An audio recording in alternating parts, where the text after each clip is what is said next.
Well, Delta Governor Sheriff Oborowori says the state will deploy modern technology to tackle kidnapping, cultism, and drug abuse. At a security meeting in Asaba, he wants council chairmen to attend monthly security meetings or face sanctions.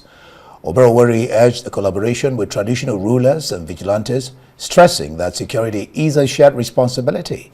The Nigerian Army announced the rescue of 16 kidnapped victims, while the Speaker of the Delta State House Assembly and Council Chairman pledged renewed action against crime. There's no day I don't get reports from DSS, from the Army, from the police. We get reports of everything that happens in the state. So we are doing our best. We have destroyed many kidnapping rings. Very soon we shall deploy technology to help detect and engage all these criminals undermining the peace of our dear states. That we're able to come together to look at how we can actually curb the security situation even up to the grassroots level. So with the meeting today, I can assure you that there's a lot of synergy that has taken place today, and the information will be passed from the grassroots down and upwards to the security agencies where we can act and we can make sure that Delta State is safer. In appraising the successes, Delta State is achieving a lot of security. You can attest to the fact that IPOB is not able to operate in this state, and they will never be able to operate in this state. They will not cross over the bridge. We are doing a lot to curb kidnapping. We have thwarted a lot of kidnapping attempts this month. All the efforts they've been making, so it is agreed upon that strangers, visitors, and troublemakers alike, kidnappers, should stay far from Delta State. And measures are taken, serious measures are being taken to make sure Delta State is not an haven for kidnappers, for troublemakers, for drug addicts, and alike. All right, we'll take you back to the story we read on Nigeria's foreign exchange earnings from the Diaspora Remittances, how it may suffer a major blow. The United States Senate passes President Donald Trump's controversial tax and spending bill that seeks to impose a 3.5% tax on money transfers sent by non-citizens to recipients abroad, and the courts across.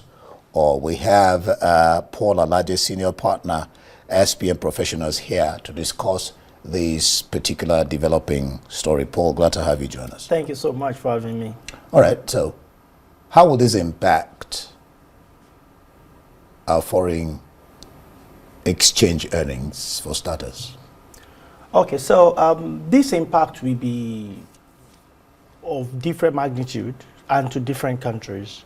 I recall that in 2024, remittances that got into Nigeria was over 24 billion, part of which came from the US. And in 2024, Nigeria and Egypt were the largest recipients of remittances from abroad, especially from the United States and the other places.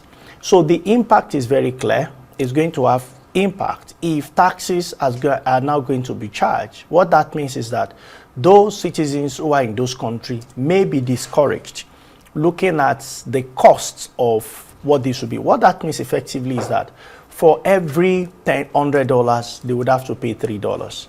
Now the question will be, what other avenue do they have that is not official? Perhaps carry money across the border. When it goes above certain amount, it becomes highly illegal and the process is slow. But what you start seeing is that some countries may retaliate, and before you know it, the world may find itself in another mess. Recall that this world have really known no relative economic balance. Since, if you like it, you can say 2019, when President Trump and China started, maybe late 2018, when they started a trade war. After that, we saw COVID came in. After COVID, we saw Russia-Ukraine war. We saw the major war in the Middle East. Now we are seeing the return of Trump, and we are seeing one policy after the other. And if I think like an American, or perhaps as a Republican who wants to support President Trump, I'll tell you that everybody is fighting for the soul of dollars, because when you give less out and you have more of it, then your currency and inflation in your country is supposed to be stable. Again, it also means that your currency, what your currency can buy, will be more. If this happened and Nigeria and the rest of Africa is not any, and they should, recall that remittances makes parts of what gives Nigeria foreign earnings.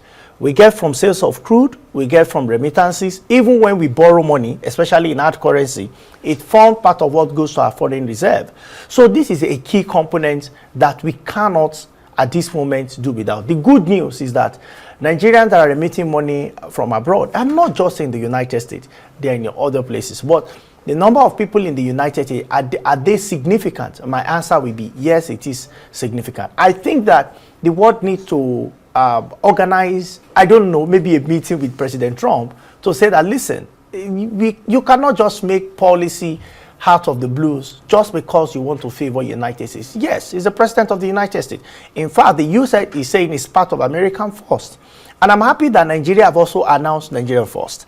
Now, I haven't said all of those why America should not suffocate the rest of the world. I also need to speak to Nigeria. Now, the best time to plant tree was 20 years ago. The next best time is now. We have announced the Nigerians first policy. You could see America walking straight in making that policy a reality. For me, my country, what are we doing to support the policy we have made? The executive order and all of those things that I hope we go to National Assembly and make it laws. Beyond saying patronize what is available in Nigeria, what about those things that Nigerians consume that are not available in Nigeria? What about those also? Imagine those, Nigeria have announced we want foreign investors to come to our country to come invest, and at the point of exit, we say, oh, you are going to pay us 3% as cost of remittance. Do you think will be a place people want to come and invest? So clearly, we need to think of the future. And in thinking of the future for us as Nigerians, and indeed as Africa, it has to be, where can we put reliable infrastructure for production such that we can sell to the rest of the world? No matter what you say in America, I tell you, China's response will not be as magnanimous as you'd expect, because back home, there is enough industry that China is selling more to the rest of the world. So no matter what America does, America wants, if you like, quote and unquote, a shortcut to getting result and having stable revenue. But here is it. That revenue will not come if you don't do the needful. Go back and expand your manufacturing base. This has been one of the 7 things I've kept telling Nigerian government back in 2011, 2010 till date. I have not changed. 7 things that we need to do. One of them is manufacturing, and that is what brings the conversation around electricity. Different government, different economy will throw several economic bombs to the rest of Africa, and in fact the rest of the world, even in the Middle East. But it is those countries that understood how economic war is fought. How do you fight economic war? First of all, get relative stability at home.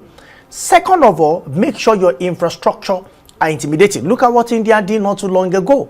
India came up with gigantic structure in rail construction, and is calling on what?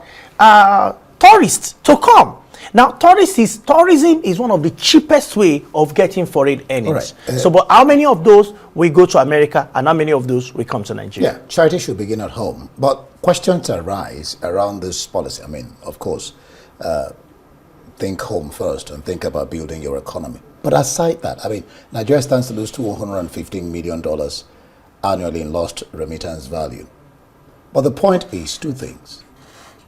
One, this constitute double taxation. That's one. Because it's money I have earned that I have been taxed, maybe as a civil servant or as a company. So you tax me on that money. And then secondly, it's my personal money. Why can't I transfer my money to anywhere I want to transfer it? Why must I be punished by way of tax if I want to transfer my money? The reality is that those who should think that way, unfortunately, are not thinking that way, because it's already gone to the chambers in America. That is the right thing to think. That is what, quote and unquote, market system encourages. And that is why you see, when Nigeria say we want to follow market system, I laugh.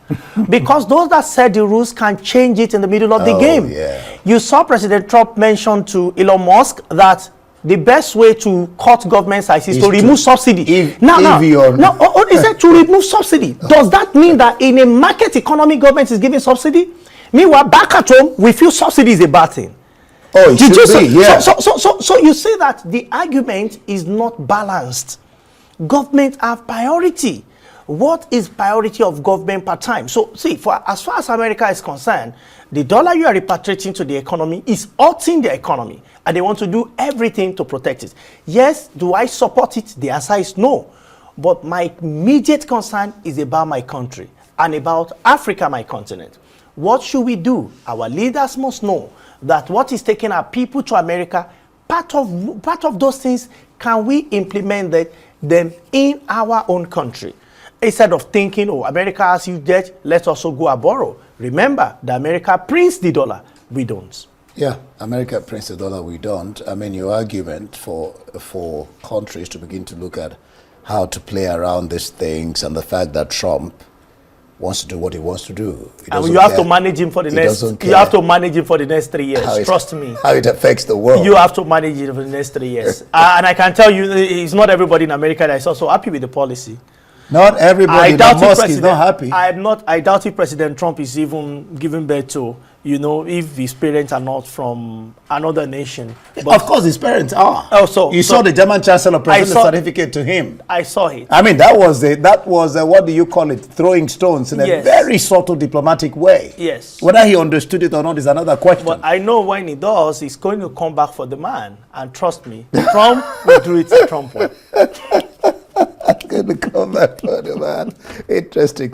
But I like the way the man handled it. He was quite subtle, and he was quite diplomatic. Thank you so much, Paul Alaje, partner SPM Professionals.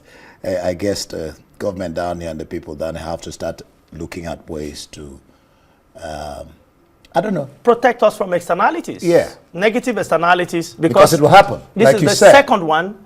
The third one, waits for Trump again. How many more times are we going to complain about American policy?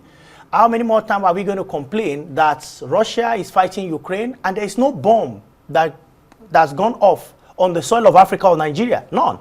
But our prices are increasing, inflation is going up, exchange rate is getting weaker. That tells you that economy are interconnected.